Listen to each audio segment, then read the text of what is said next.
All right, welcome everyone. I think we'll go ahead and get started, and some other folks may continue to trickle in as we go. Um, my name is Vinny Taguchi. I use he, him pronouns. I'm serving as the current president of the Twin Cities chapter of the Japanese American Citizens League. It's my pleasure to welcome you all here to our uh, discussion series, which we call Appreciation versus Appropriation. And tonight we're very honored to have Nijiya joining us, a fellow Minneapolis Japanese American community member. And this discussion series, if you've been with us for the past three events, you'll notice that we interview a lot of different people who have diverse views on cultural appropriation. And we don't expect all of the opinions that are shared in this series to be consistent necessarily. Each person is speaking from their experiences and what it means to them. But we're just in the process of starting discussions on these topics, and we hope that as a whole, you come away with a deeper understanding of how these things impact different people. And this discussion series was organized in collaboration with Made by Yuki and funded by the Les and Karen Suzukamo Fund. So without further ado, I would like to welcome M to tell us a little bit more about themselves and the work they do. こんばんは。はじめまして。私の名前は M. Good evening, everybody. It's really nice to meet you all, and thanks for coming. My name is M. Nijiya. I also go by Emmy. I'm comfortable with both. I use they, them pronouns. I am a half Japanese, queer and trans identified human that lives in South Minneapolis in Minnesota. I own a tattoo shop out here that is all comprised of artists of marginalized genders. Yeah, I'm excited to be here and chat with y'all. I do a lot of tattooing also alongside running the shop, and I do a lot of gender affirming tattoos, and I also focus on portrait realism, black and gray realism tattooing. Yeah, and so that's just like a little tidbit about me. So yeah. Yeah, and it's really amazing work. We've had I've had the privilege of knowing M for a couple of years now, ever since they did a fundraiser to support us kind of in the height of the anti-Asian hate movement. This is actually the t-shirt that they made. So Jackalope Tattoo is their tattoo shop. It was a really cool design. So I thought I'd show that off. Um, but yeah, thanks so much for taking the time, Em. I know you're super busy. Jackalope Tattoo just recently expanded their shop, which is really exciting. Um, so you mentioned a lot of really cool kinds of tattooing that I'm sure I at least was not familiar with until very recently. And since we're going to be talking primarily about Japanese art, Japanese culture today, I know that you recently did an event together with the Japan America Society of Minnesota where you sort of went into the history of tattooing and tattooing culture in Japan. I was wondering if you could give like a really brief overview on some of those themes so that the audience here today has that context. Yeah, I mean, my talk was about like overall history of tattooing in general, which conveniently actually started a lot of it started and was based in Japan. So I went through essentially talking about how there has been tattooing that is dated back to like the 6th century. CE, and it's been, really a part of Japanese culture and many other cultures back into like when there were more of like tribes and more primitive type of works. And there's a lot of history showing that, and then going through how it went from that to being used for a more uh, use of personal expression, and then going into how it was actually criminalized for a very long time until actually very recently into Japan it was still was illegal, and then going into now how it is actually Japan brought a lot of the tattooing styles and different things about tattooing, along with like color and saturation and those types of things, into Western and European types of tattooing now today. So a lot of that just goes into more depths of how we got there and how it ended up growing into the industry that it is today. So yeah. Really interesting. So, and that also highlights some of the cultural exchange that has taken place. It sounds like a lot of the tattooing that we know today in Western areas also came from had a basis in Japanese tattooing in some respects, it sounds like.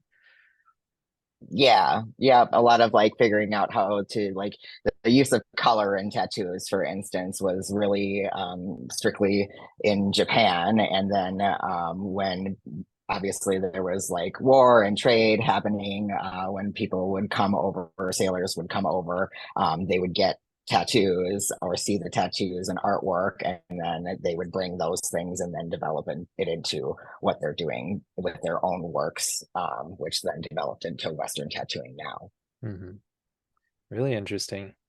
So, as Mhm. we're kind of exploring these themes and ideas and histories, there's a lot of overlap between different cultures and perspectives. I was wondering if you could share something about what your cultural identity is. How do you see yourself navigating these cultures?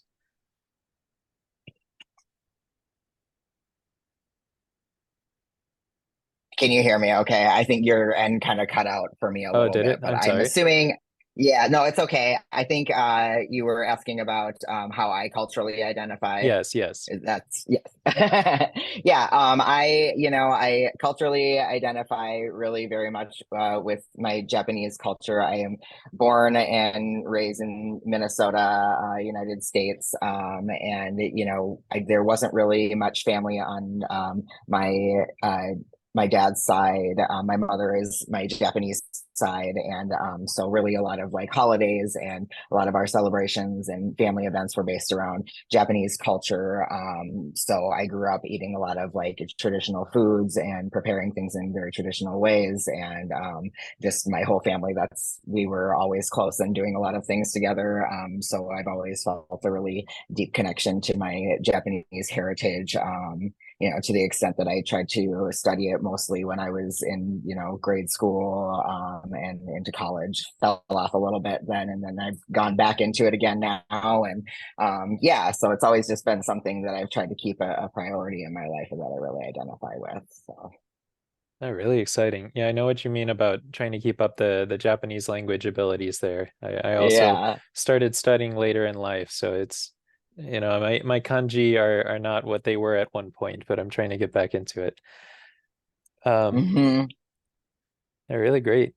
So with that context of your background and then the work you do with tattooing, I was wondering what perspectives you have on cultural appropriation. And you can, feels free to speak more broadly than just tattooing. But I know that that's where maybe you witness it the most. But do you have feelings about what people of Japanese heritage do and don't do versus others, or tattoos that people receive?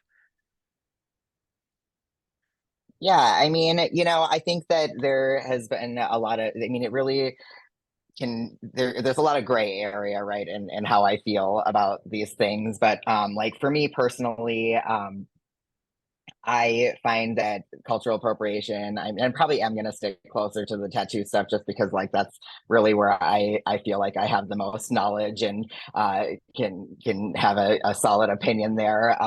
But just because within Western tattooing and in Western culture, having this obsession with, everything culturally with Japan, and a lot of it like really getting excited about it and wanting to be a part of all of the things. And so within that, there have been trends that started, long before I was tattooing, and are still going strong well into now, whether it be like getting, Japanese kanji or katakana or hiragana tattooed on you when you are not of that culture, or getting like traditional Japanese tattoo styles. And then also, and people will be getting a lot of those things from white people on top of that. So it's all like turned into this really like capitalist mecca of people not of that culture profiting of a culture that doesn't belong to them. So like my feelings a lot of times with tattooing is just that, at least like when I get down to like the bare bones of things, my personal belief is just that one of the two people should be of the culture in which you are getting a tattoo from. And that for me is not just with Japanese tattoos, but like any tattoos of a culture. Like there are henna tattoos that people will try to duplicate, doing mandalas and things like that, that all belong to a specific culture and are being used for profit in a society that is built upon capitalism. And then also in a society which the people of those cultures are actually being, are minorities and are, undergoing racism and marginalized and are unable to like do a lot of things that the white folks are. So it's kind of like, for me, is that, one of the two people. So either the person receiving the tattoo, if they're going to go to, say, a white tattoo artist to get something of that culture, then if it's of their culture, they have the right to spend their money wherever they please.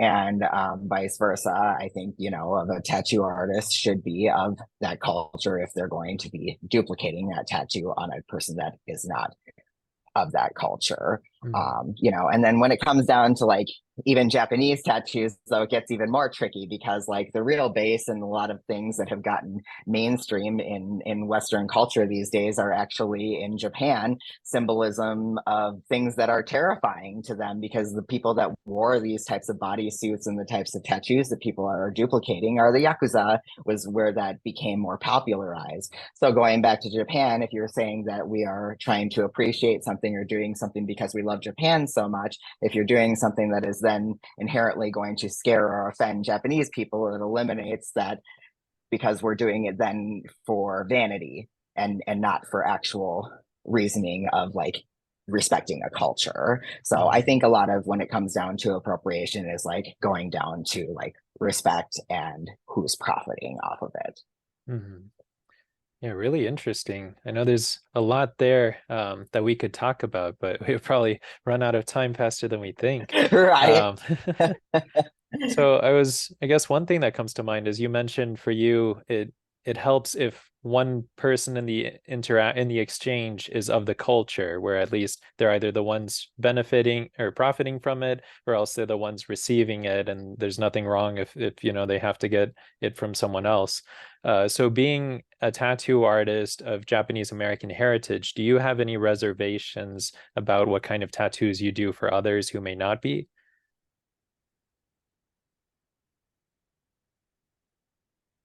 Did the audio cut out again?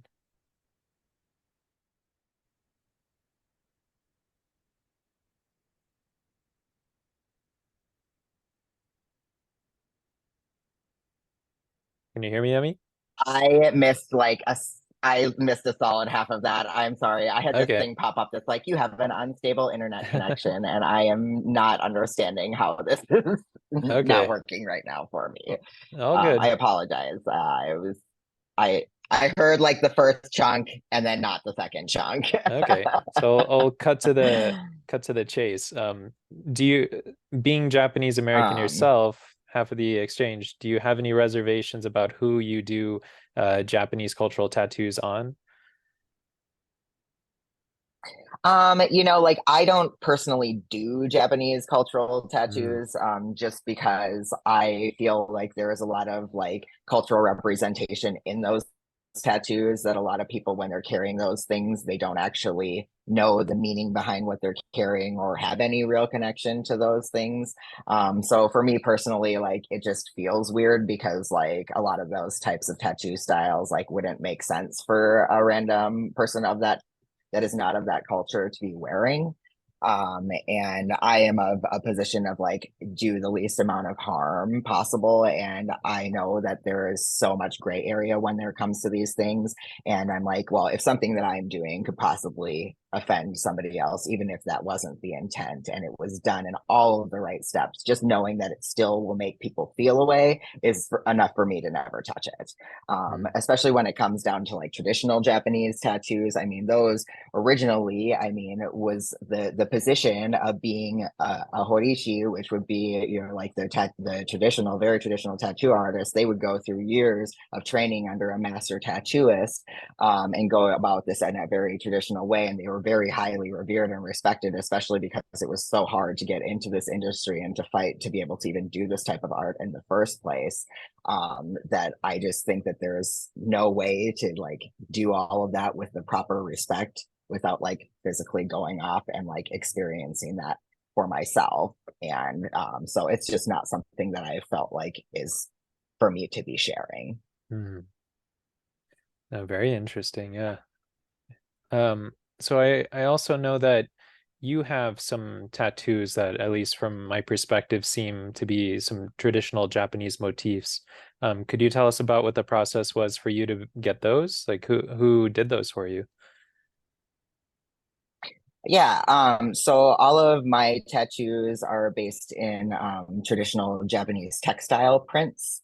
And so I like the ones that are repeating anyway are that are on me are textile prints that I picked out that I felt a connection to.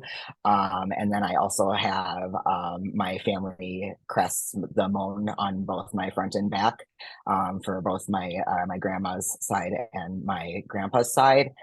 So all of those were done in a really like thoughtful manner of like all things that were meaningful to me that are symbolisms of my culture. And then the layout is semi-traditional in that like most bodysuits, when so like the Japanese bodysuit, how they were done in traditionally was that there would actually be an open strip in the center. So when you're wearing kimono, that nobody would be able to actually see the tattoos. But so mine has the strip, but it's a fully filled strip. So everything's kind of like a play on like modernization of something that like I feel a connection to, but didn't want to duplicate because again, with the connotations of what those things actually symbolize isn't something that I wanted for myself. And then I paid a local tattoo artist who is white, but he's done a lot of studying of layouts and textiles and prints and like the meanings behind things and knows how to make these. There are very few people that can successfully make a cohesive suit from head to toe that can do that and execute it well enough that like I would be willing to like risk it. And so for me, it was like he was local and he did enough of research to have enough respect for it and allowed me to like take the wheel on the things that I wanted. And we had discussions openly about it. And so for me, it was worth it to still be able to just pay somebody that I trusted. Because also alongside of that, it's really hard for me to personally find safe places to get tattooed as a trans person. So it really needed to be careful in all the ways. So that's how I landed there. Oh, fantastic. Yeah, thank you so much for sharing that. I know we get into some personal vulnerabilities and things that we don't always share publicly. So thanks so much for being so open about that. Um, Yeah. so as you met you kind of highlighted some interesting things there about how, of course, this was an exchange where one of you was of the Japanese American heritage, but you also kind of described how this artist did some work to develop a deeper understanding of the work that they were doing and try to approach it from a respectful place.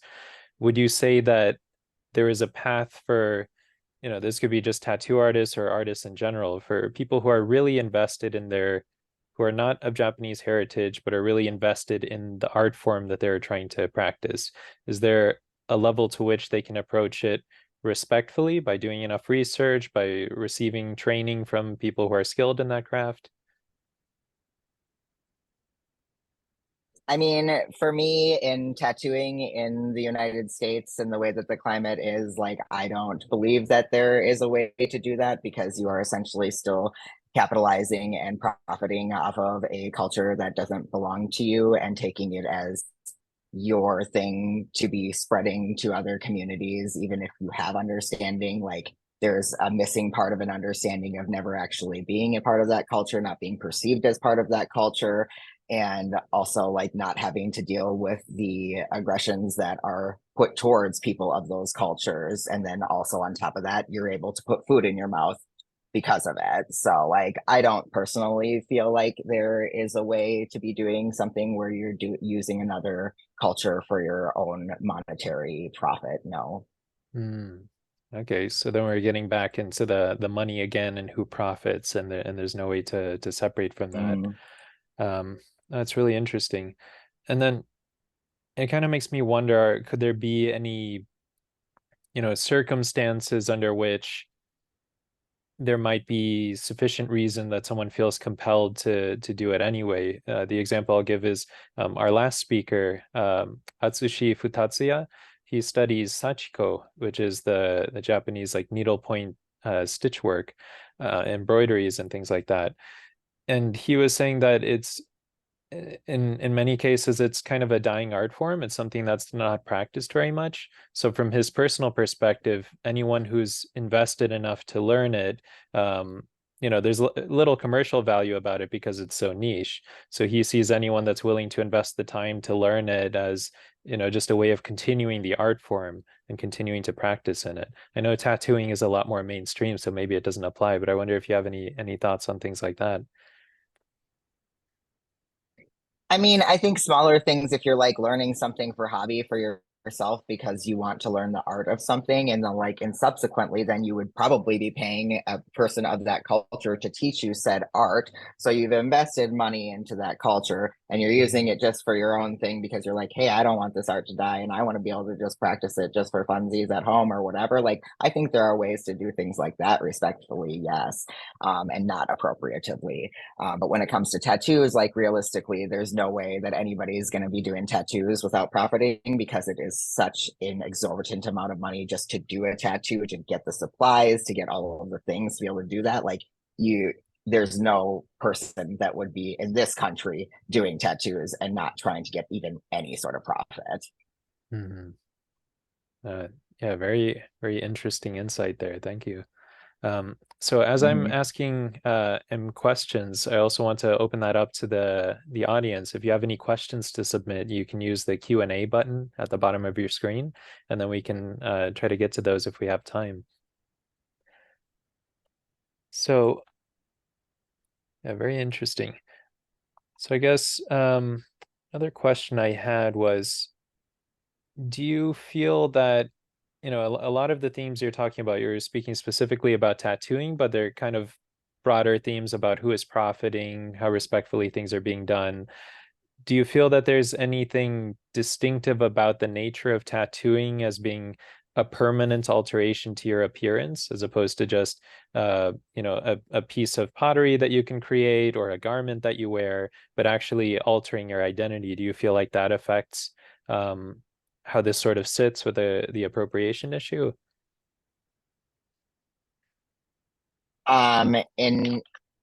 In what regard would that be? Like how would it impact like by somebody having that because it's permanent, that it would make it less appropriative? Or Or I'm just wondering, I mean, it may not I make a guess. difference at all, but just that you are altering your appearance with things taken from a culture, as opposed to just you own this object or you make this object and sell it. You're actually changing what you look like, um, in a sense, adding part of it to your identity. Mm.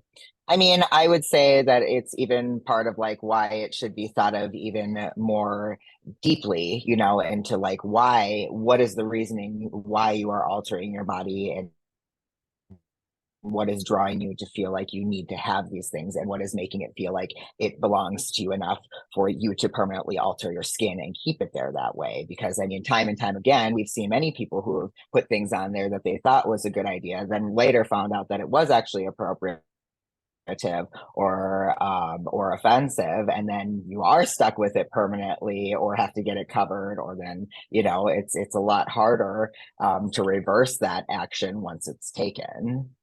Hmm. Definitely. And it looks like we've had a question come in from the audience. Trying to Yeah, I was just trying to read that really quick. Yeah, if you want, I can read it aloud here. Um, so Yeah, go ahead. as someone of Japanese culture, would you theoretically be comfortable giving tattoos to another Asian person that related to their own culture, so not of Japanese culture? Or would you feel uncomfortable since you're not part of the culture and perhaps would have a harder time being able to do it in a culturally respectful way? I think it would vary based on what it was. However, like if somebody of that culture is asking me and they're trusting me to like do that, then in my opinion, they are coming to me because they think that I will do it in a respectful manner, and are comfortable giving their money to somebody that isn't of that culture to then reproduce onto themselves. It's such as like similar to like what I did with my own bodysuit. Of all of these things were of my culture, and I explained it to him and sent him all the information so he could be well informed on what it was that he was doing before he did it. And then choosing to put my money there. So I think yes, I would and have been comfortable doing that if somebody of that culture wants to and come to me for a specific reason. Hmm. So, yeah, thanks for the question. So then could you imagine, or perhaps have you been in a situation where there was a request, along these lines of someone from a different culture where you felt like there wasn't a way that you could really do it justice? Or has that not come up yet? If it's not really like my tattooing style, or sometimes there have been certain things, especially like henna is a thing that I've been requested a lot to do, and there are things when it comes to the longevity of how those things can translate into tattoos and still look like henna versus a tattoo. And some of those things involve like us not being able to do things quite as intricate because as they age, they'll spread and melt together. So if it's things that Mhm. I feel like they won't last long, or things that I don't think will translate well, yeah, or not in my style. And I think the only other thing I could think of that I possibly wouldn't do is if it was something that was super, super sacred to a culture, and after researching it, found that like it's not really something that like anybody should be getting, then I probably would just stay away from something like that Mhm. personally. Okay. So back to trying to avoid doing harm and offending people, however you can. Yes. Yeah, it makes a lot Least of path of sense. least amount harm is how I like to Sure. approach things. I feel like that's a pretty good kind of rule, a litmus test there. Should I be doing this? Well, who's it harming?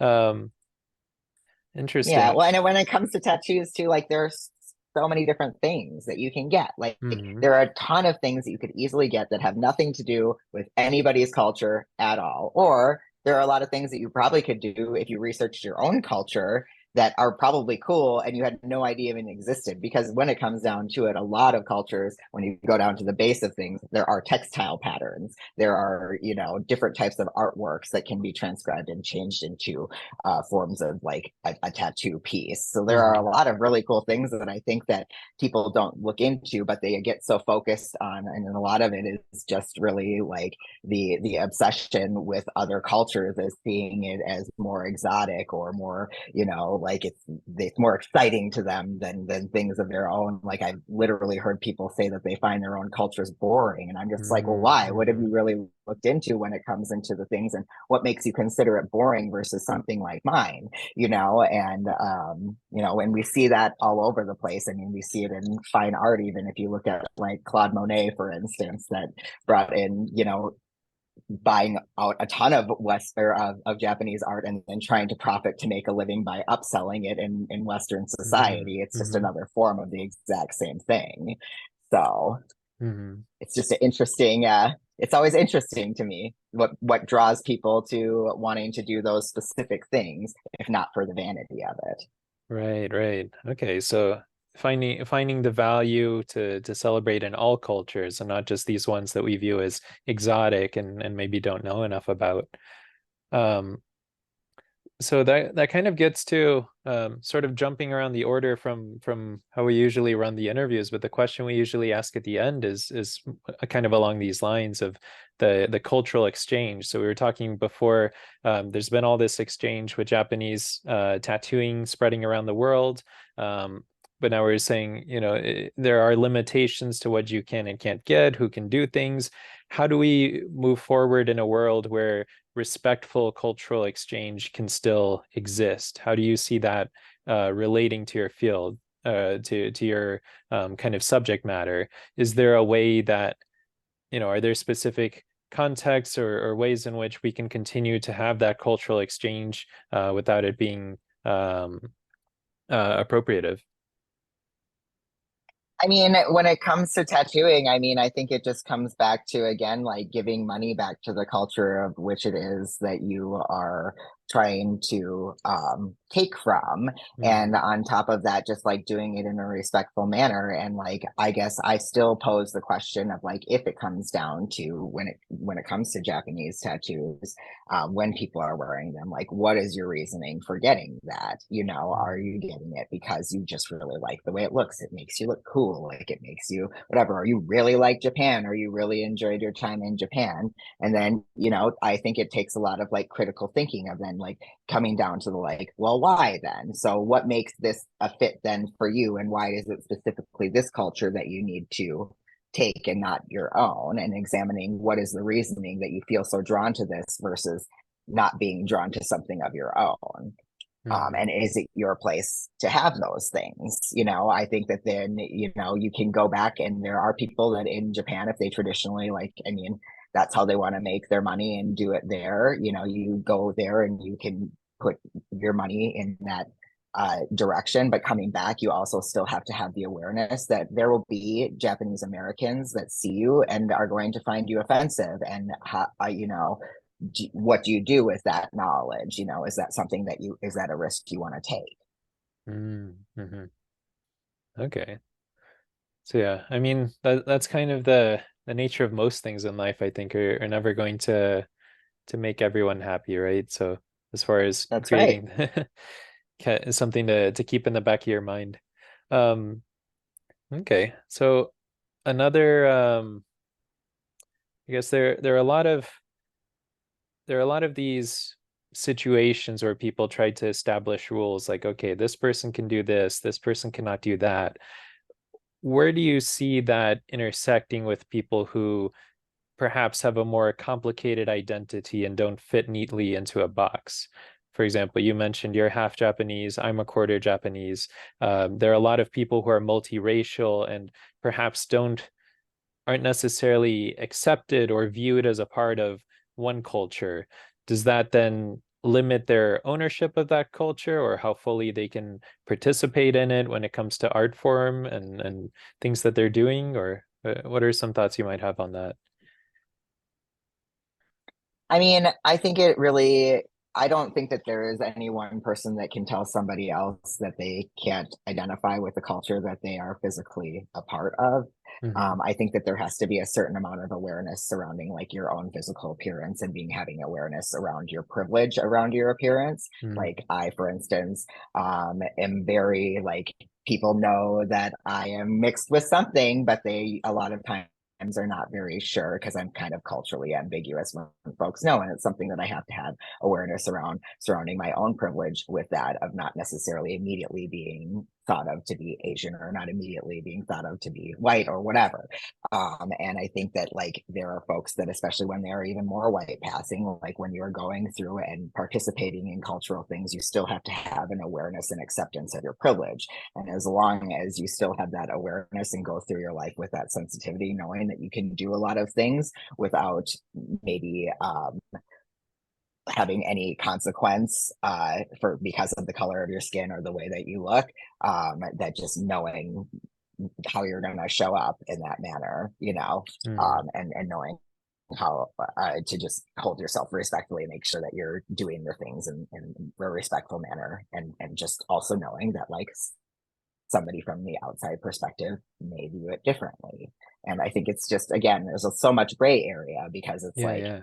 even what I might say, somebody else might think totally differently, and it's all going to depend on like who you ask. I mean, I think there's even an importance of thought of like when it comes down to Japanese stuff, like if you ask like a Japan born Japanese person versus like American born Japanese person on their differences of how they're going to feel surrounding appropriation, it's going to be much different. Hmm. Because going into Japan, the white folks are the minority, and so they are going to be wanting to like they're okay more so sharing it because there's not that um that same uh privilege for white folks in Japan as there are for white folks in America.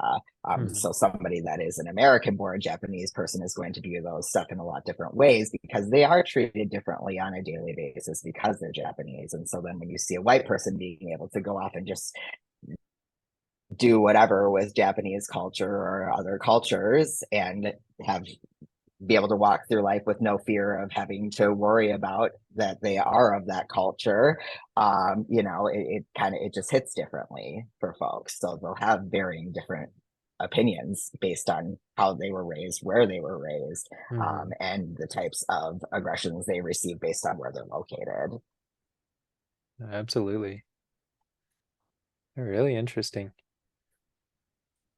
So as you kind of described, like, for some people, the way in which they can experience Japanese culture in a, non-offensive way is to go to Japan where they are the minority, the Japanese people are the ones profiting of it and sharing freely with tourists. Um, do you see any, potential issues with accessibility, where it seems like, celebrities can travel to Japan and wear kimono and do these things, no problem. But then for a lot of people in the country who can't afford to go to Japan, who don't have access to Japanese artists in their community, eh, they're kind of just stuck in a situation where they can't learn about these really fascinating art forms or things that may interest them. What are your thoughts on that? I mean, I think accessibility actually is even more broad now for folks because you can have accessibility to things via the internet when it comes to Hmm. like wanting to learn certain things about culture. Like if you wanted to learn a certain practice or something, there's probably an option for you to buy a video or subscribe to a YouTube or whatever that is then paying back into that culture where you're then paying to support a Japanese person to be able to do things of that culture. Or like if we're going to go to talking about like openly wearing a kimono, well, I think that there are also events here that we have that are accessible to folks. Like let's talk about Obon Festival, that we just had recently in St. Paul. I think that's an area in which like when you're paying for a ticket, you're then giving money to Japanese organizers and events and giving your money back to that culture. And then when you're in, you're welcome to celebrate, and people want you to be like, I mean, they're selling kimonos and things Hmm. to white folks, and then those folks are then giving their money to Japanese people, and they're able to wear those things in appropriate places and then enjoy those things in appropriate ways. But then, like you wouldn't just be walking around the mall in a kimono, or something like that. I think there are ways that you can still give back to those cultures, and there are little pockets of places all over nationally that are accessible to folks, whether it be nonprofits or like things like other organizations that are actively trying to share their culture with the rest of the country in ways that you can still then take a part in those things that you really want to enjoy. Hmm. Absolutely. Yeah, it's a really fun event every year, the Obon Festival. So it's exciting to see everyone coming together and being able to share in that culture. Um, so one other question here. You so it sounds like you take a pretty hard line as far as who can be doing these art forms from a different culture if they're profiting in some way. You view that as um, appropriative. What about we don't really talk about that so much in the academic world, I would say. So, you know, people of any culture can major in Japanese language, Japanese culture, sort of dedicate their lives to becoming an expert in a specific facet of Japanese culture.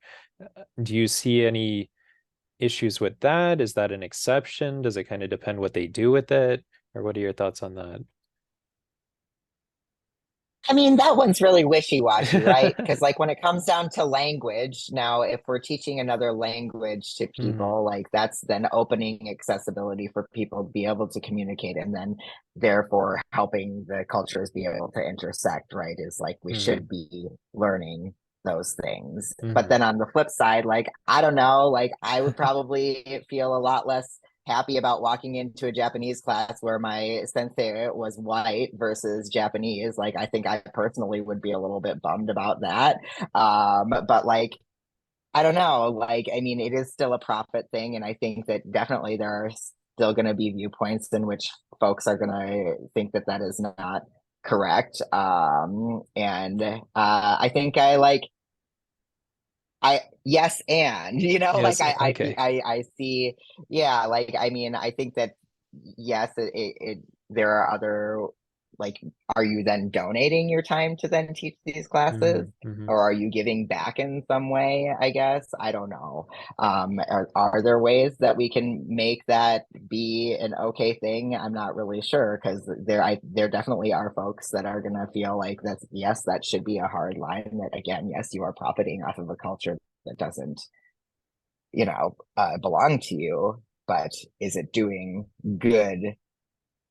Is it a better outcome that more people are then learning the language and then able to be more respectful then to the culture because they have a greater Mm. understanding of that culture?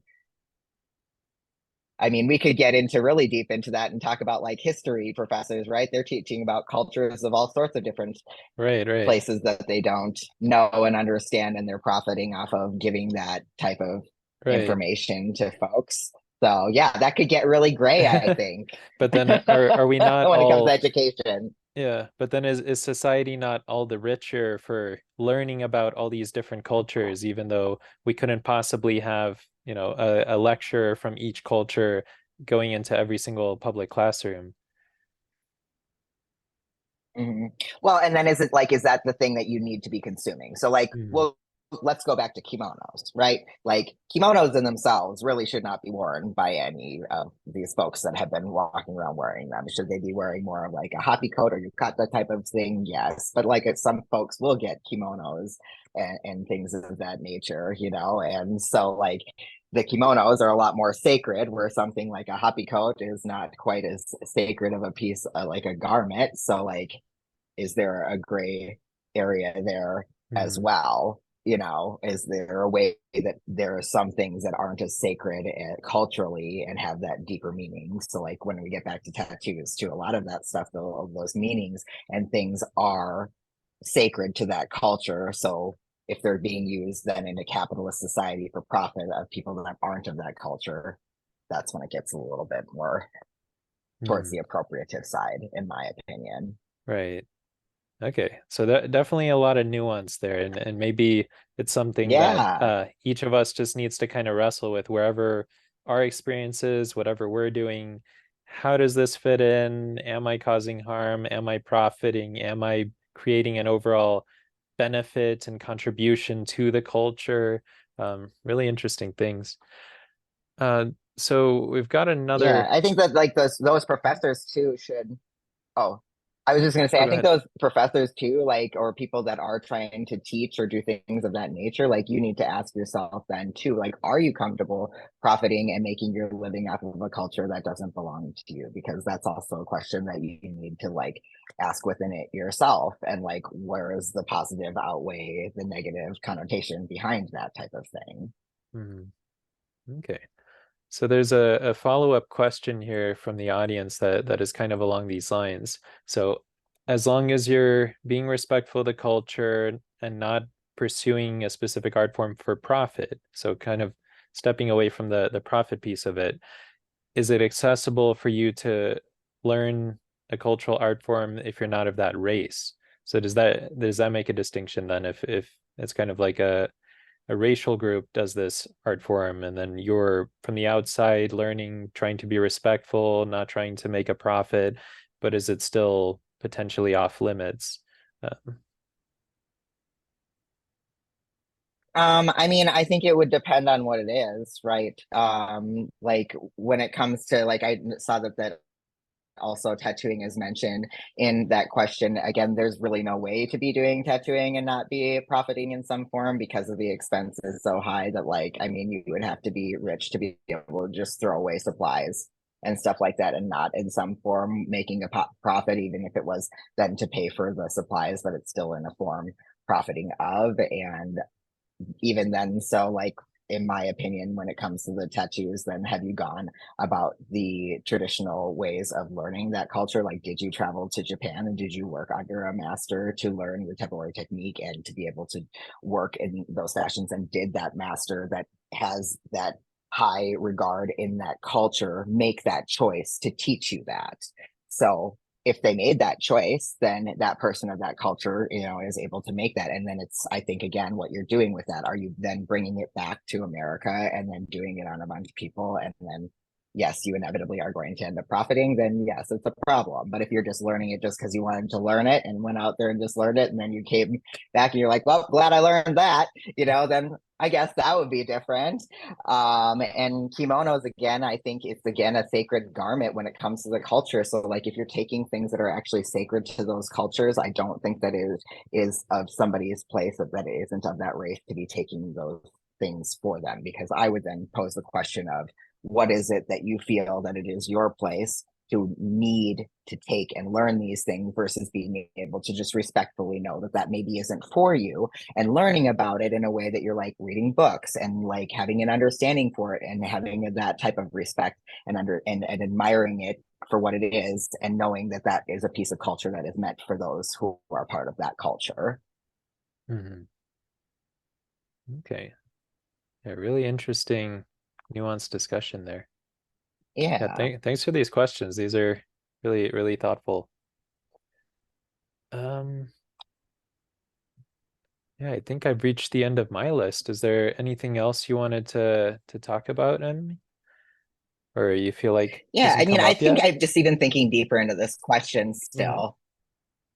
Well, I'm still like thinking into this Yeah. question still because then I'm just like thinking, well, there's other things that you could learn, like the art of origami, for instance. I think that's something that like is a thing that people share and it's fun to share, and you're not profiting off of it. You're just making fun little folded pieces of art and learning that type of Hmm. technique. And it's not this really super sacred thing to that culture, but you're still sharing a culture and it's a thing that is meant to be shared. So Hmm. I do think that there are items that you can go through and learn those with not being a Hmm. part of that race or culture and do those in a very respectful manner.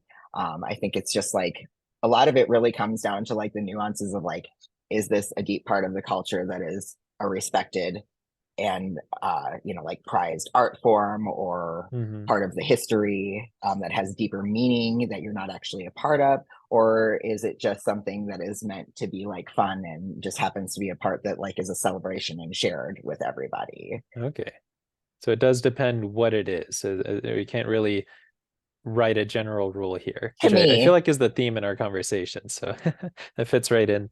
Um, so the, yeah. so then perhaps something where it's origami, but it's a little more culturally sensitive, like say the folding of 1,000 cranes to make a wish come true, which a lot of us learn about in the context of Hiroshima and like one of the survivors making Mhm, folding 1,000 cranes trying to be cured of the radiation poisoning. Then maybe there's some mhm. more cultural nuances to be aware of before just doing that, right? And what are you using them for? Like, did you do Mm-hmm. it as just like because you're superstitious and had wanted to give like a gift to your child or something, and that was just Mm-hmm. your way of like showing your love that you spent all that time folding those cranes and stuff?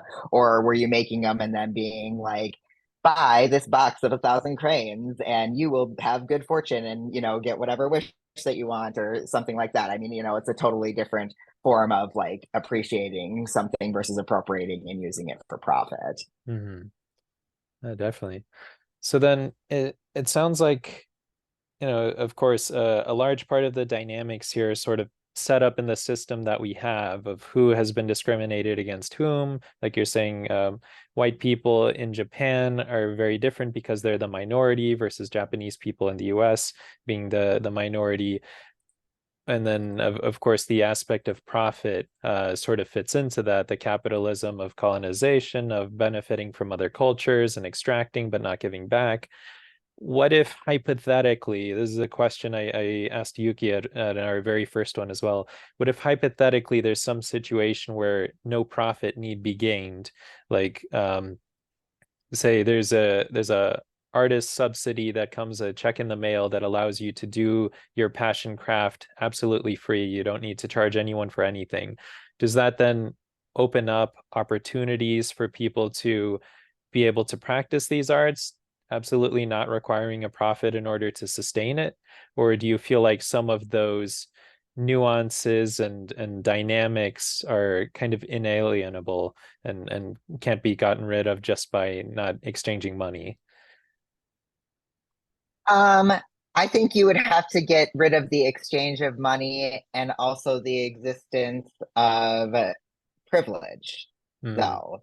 So, I mean, maybe there's no money, but if people are still being treated differently because of the color of their skin or uh, the way that the culture that they're from, then it doesn't eliminate the problem that is what the main issue is. Because the issue is that then somebody is going to want to go to white person because less they don't feel like these prejudice and racist beliefs towards these people versus like going and giving it from the culture that actually like created this. hmm. So I think there would have to be a lot of other things that are not in play for that to Right. work.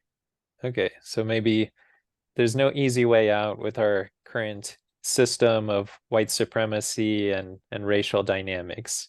And that's just something that, it's not our fault, but it's our responsibility to be aware of it and how we sit in it and what we do in that system. Right. Okay. Well, I see we're coming close to the end of the hour. Thank you so much, Emmy, for your time and for having this very thoughtful discussion as we really get into the nitty and gritty. And, I've thrown a lot of what ifs at you, which I know aren't the easiest to answer. But you've done a really great job and you've been very Yeah. candid and transparent about how you approach these things. Um, so I also want to let everyone know in the audience, depending on how you got to this Zoom presentation here today, you may have gotten a direct link or you may have signed up for our email list that'll let you know about the upcoming conversations. So in case you don't have it already, I'm going to share the link here. So at the tcjacl.org website, you can see all of our past conversations. Recordings of those are available on YouTube. And then you can also register for the email list so that you can get invited to our upcoming ones. And then I'm also going to share some Instagram handles here for the Twin Cities JCL, but also Emmy's work with Tattoos by M and Jackalope Tattoo. And our next conversation is going to be in 2 weeks on October 7th. And that's going to be Yuki interviewing Akemi Johnson, who's an author and writer for the New York Times, Washington Post, and several other platforms. So it should be another equally interesting conversation as all of ours have been. So thanks again, everyone, for your time, and have a great rest of your night. Yeah. Thanks, everybody.